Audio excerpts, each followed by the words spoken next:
Bom, eu tenho uma pergunta primeira que foi mandada pelo Vitor, né? Vitor Portela, que eu não sei se ele conseguiu entrar ainda. Mas a pergunta do Vitor não é tanto uma dúvida, mas é uma reflexão, né? Qual seria a fronteira entre autocompaixão e o egoísmo? Então ele colocou onde termina uma e começa a outra, né? E eu refleti um tanto sobre isso, e a minha proposta aqui é trazer talvez mais perguntas e caminhar um pouquinho nessa investigação. Primeiro, começando com algumas histórias. Eu lembrei de três cenas, para ajudar a gente a refletir sobre qual a fronteira entre autocompaixão e egoísmo. A primeira história foi contada pelo Dan Harris nesse livro, não sei se vocês já leram. Se não leram, leiam. 10% mais feliz. O Dan Harris é um jornalista norte-americano extremamente cético e que se deparou com alguns desafios na vida dele. Então ele começou a praticar mindfulness para buscar ajuda, para buscar um pouco mais de tranquilidade, sanidade e saúde. E num certo ponto da trajetória dele, ele teve a sorte de estar com o Dalai Lama. Ele entrevistou o Dalai Lama. E a dúvida do Dan Harris naquele momento era: puxa, eu comecei a praticar mindfulness e colhi vários benefícios, né? E agora, o caminho natural, tudo está me encaminhando para praticar a tal da meditação da compaixão. Cultivar mais compaixão no meu ser. E ele... Karine, você leu o livro. Muito bom, né? Então você deve lembrar dessa parte. O Dan Harris, ele tinha um pé atrás com essa história de vou desejar o bem para todos os seres. Ele achava isso meio bobo. Só que, ao mesmo tempo, todos os mestres, os grandes mestres com quem ele teve, falavam: olha, pratica a meditação da compaixão. Isso vai fazer diferença na sua prática. E aí ele trouxe essa questão para o Dalai Lama, né? Dalai Lama, como que é essa história de praticar a meditação da compaixão? Desejar o bem para todos os seres. E o Dalai Lama deu uma resposta muito impressionante, que fez o Dan Harris realmente começar a considerar praticar meditação da compaixão. Que foi: olha, Dan, na verdade é o seguinte, a gente sabe que o ser humano, ele é egoísta, né? Nós temos uma parte de nós, um tanto de nós, que é naturalmente egoísta, que pensa na nossa própria sobrevivência e no nosso próprio bem-estar. Talvez seja por isso que a gente chegou aonde chegou. Então, o ponto egoísta todos nós somos, mas a gente sabe que praticar a compaixão pode fazer bem para a gente. Está provado, hoje tem pesquisa científica mostrando que faz bem, atua nos hormônios, atua no cérebro, nas comunicações neurológicas, atua nas emoções. Então, o ponto você vai ser um egoísta esperto ou você vai ser um egoísta bobo? Na verdade, foi essa a provocação do Dalai Lama. Se você for um egoísta esperto, você vai praticar compaixão para o seu próprio bem. Se você for um egoísta bobo, você não vai praticar compaixão porque você acha tolo desejar o bem de todos os seres. E depois de ouvir essa resposta do Dalai Lama, o Dan Harris começou a praticar a meditação da compaixão.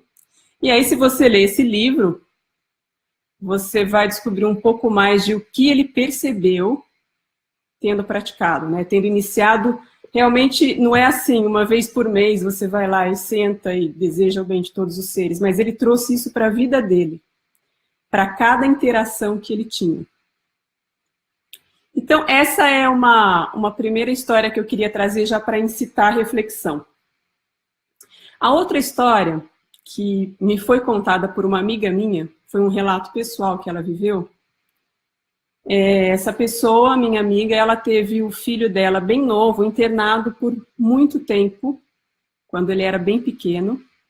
no hospital, se eu não me engano, ele esteve na UTI por um bom tempo. E aí ela me contou que chegou um ponto que ela estava exausta, né? Ela não aguentava mais aquela rotina de todo dia estar no hospital, acompanhando o filho internado, gravemente doente. E lá pelas tantas, teve um dia que ela já estava não sei quantas noites sem dormir, com a mente toda voltada para a questão médico, remédio, hospital, cuidados, dormindo pouco, uma parte da família sem receber atenção, ela se sentindo solitária e o pior dos seres humanos. E ela me contou que ela saiu do hospital, numa tarde que ela teve um tempo livre, e foi para um salão de cabeleireiro. Sentou na cadeira e falou para a moça assim: olha, eu quero me sentir bonita, eu quero me sentir bem, por favor. Lava meu cabelo, seca, penteia, para que eu me sinta bem. Eu quero me sentir bonita. E aí, puxa, eu ouvi essa história, eu falei, nossa, que ideia, né? Que iniciativa. Será que ela foi egoísta ou será que ela foi compassiva no momento em que ela saiu do hospital, entrou no cabeleireiro e quis ficar bonita? Será que esse foi um ato de egoísmo ou foi um ato de autocompaixão? Vale a reflexão, né? Essa é a segunda história que eu queria trazer para vocês.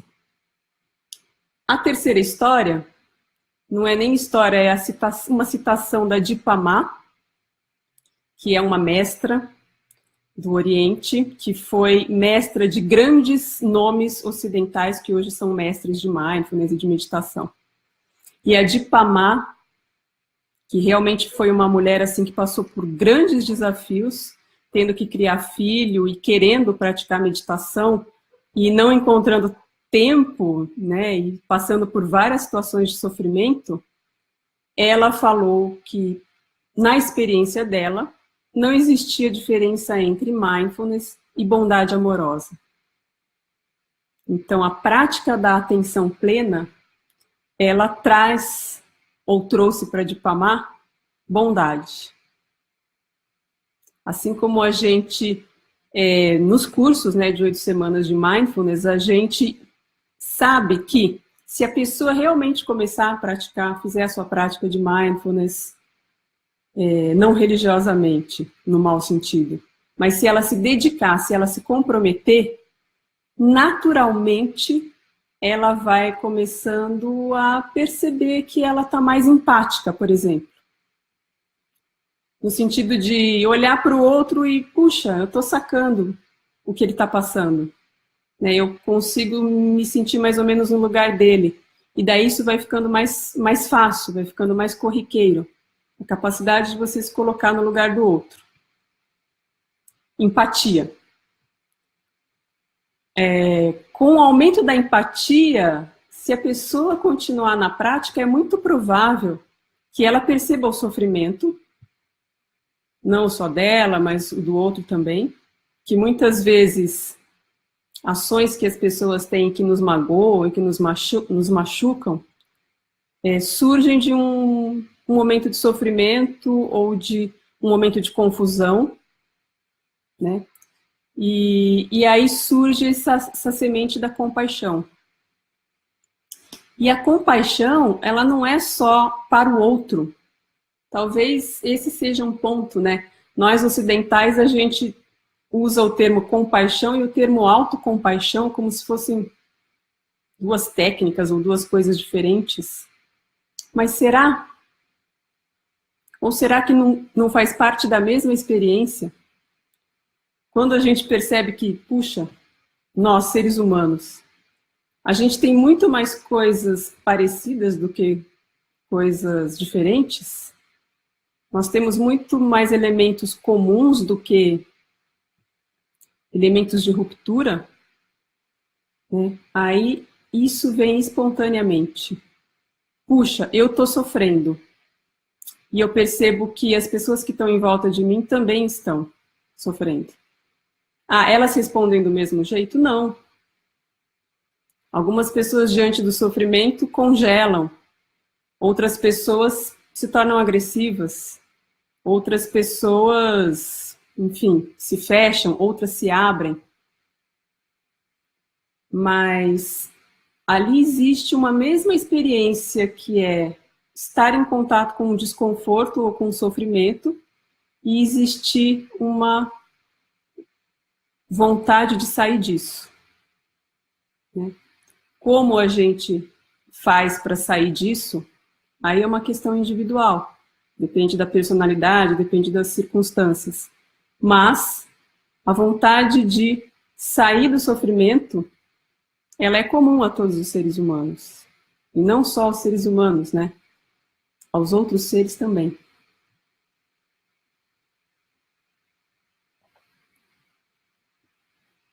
Essas eram algumas reflexões que eu pensei de cara para ajudar a reflexão do Vitor. Existe uma fronteira entre a autocompaixão e o egoísmo? Quando eu sei se eu estou sendo compassiva comigo mesmo ou se eu ultrapassei uma barreira e estou sendo egoísta? Estou pensando só em mim?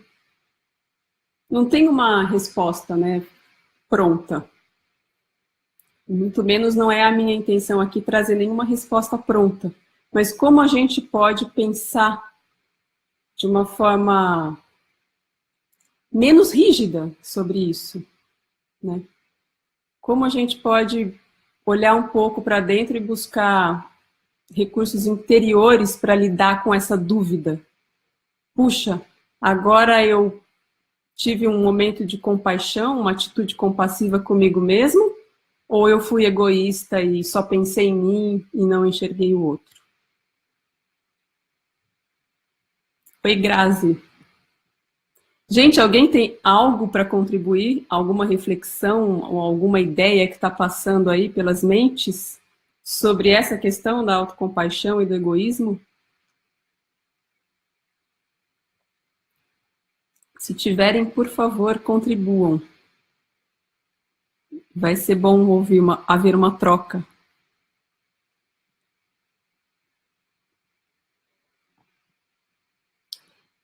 Outra ideia que me passou sobre esse mesmo tema, eu lembrei que na tradição de onde o mindfulness veio, que é uma tradição contemplativa oriental, existe a prática chamada de 4 imensuráveis. Então, amor, compaixão, alegria empática e equanimidade são consideradas, são meditações, né, que são praticadas, mas também elas são chamadas de imensuráveis, no sentido de que elas se expandem, expandem, expandem, elas têm essa qualidade expansiva, que ultrapassa a barreira do individualismo.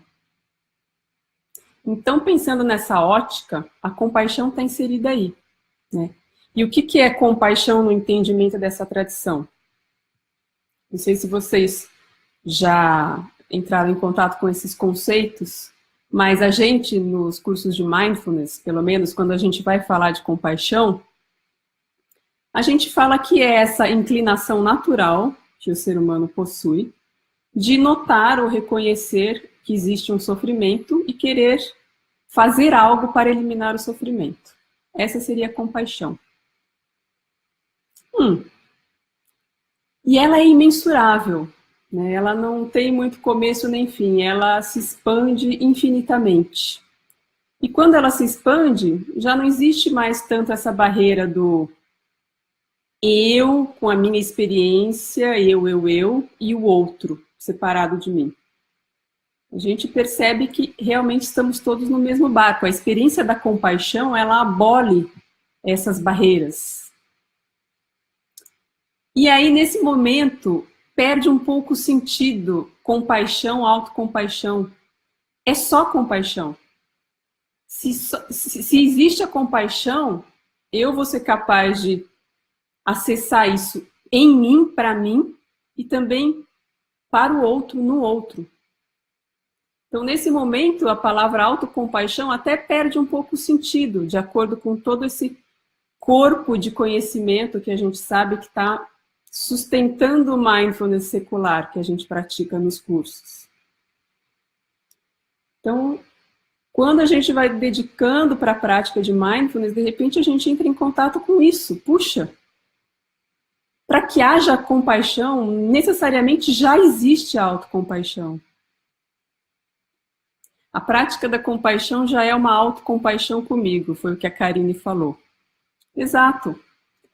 A prática da compaixão, até se você pegar uma meditação estruturada, né, de compaixão, vocês já perceberam que ela começa em você, preenchendo cada célula do seu corpo. E depois ela se expande para outros seres, para todos os seres. Para os seres mais próximos no começo, seres mais ou menos próximos, seres que eu amo, seres que eu apenas conheço, mas não tenho um relacionamento tão próximo. E se expande para seres que eu nem conheço e se expande para todos os seres, e eventualmente abraçando aí seres com quem eu tenho alguma diferença, com quem eu já tive alguma experiência ruim, eu também incluo esses seres. Então, para você transbordar, você tem que estar cheio. Essa é uma metáfora poderosa. Como que eu posso fazer essa sensação, essa intenção de compaixão transbordar para outros seres se eu não estou totalmente plena? Então, nesse sentido, a gente poderia pensar, a autocompaixão é esse momento em que eu realmente me banho nessa verdade de que existe o sofrimento e de que sempre que há um sofrimento a gente quer sair dele. Essa é a autocompaixão. E a partir daí, naturalmente, isso vai fluir. Eu nem preciso fazer esforço. E isso flui infinitamente, é imensurável. E aí vai para todos os seres. Tá, mas existem pessoas que estão passando por um sofrimento tão grande ou por circunstâncias tão duras na vida delas que elas não conseguem acessar a compaixão nem em relação a si mesmas. Então, infelizmente, isso existe. É uma verdade. Existem pessoas que não conseguem sequer gerar um pensamento de que eu deveria me livrar de todo o meu sofrimento. Né? Por algum motivo, ela acredita que ela deve sofrer, que ela merece, ou que ela não consegue ser diferente, que ela é muito ruim, que ela não consegue, que não funciona para ela. A gente gera uma série de pensamentos limitantes, né? A gente percebe isso nos cursos de mindfulness, quando as pessoas chegam e falam, eu adoraria praticar, mas eu não consigo. Ah, mas você já tentou? Não, é porque eu sou ansioso, é porque eu não consigo parar quieto, é porque eu faço 1000 coisas ao mesmo tempo. E aí ela já coloca uma barreira, mesmo antes de ter alguma experiência. Né? Então, daí, nesse ponto, eu entendo que faz muito sentido a gente pensar em autocompaixão. Eu acho que não é à toa que essa palavra está sendo tão difundida, tão usada, que existem protocolos, que existem propostas pelo mundo afora de cursos, de intervenções e de práticas de autocompaixão. Acho que é realmente algo que faz sentido para a gente hoje. Autocompaixão. Mas se a gente for olhar nessa perspectiva um pouco mais ampla dessa tradição que está na base de mindfulness, é só compaixão. É só a gente conectar com essa grande habilidade que a gente já possui e deixar que ela desabroche por meio dessas práticas que a gente propõe no curso de 8 semanas, por exemplo. Tudo muito simples, começando com você se percebendo, tirando um tempinho do seu dia para se perceber mais intimamente, com menos defesas, com essa atitude de não julgar, de apenas apreciar o que está acontecendo ali.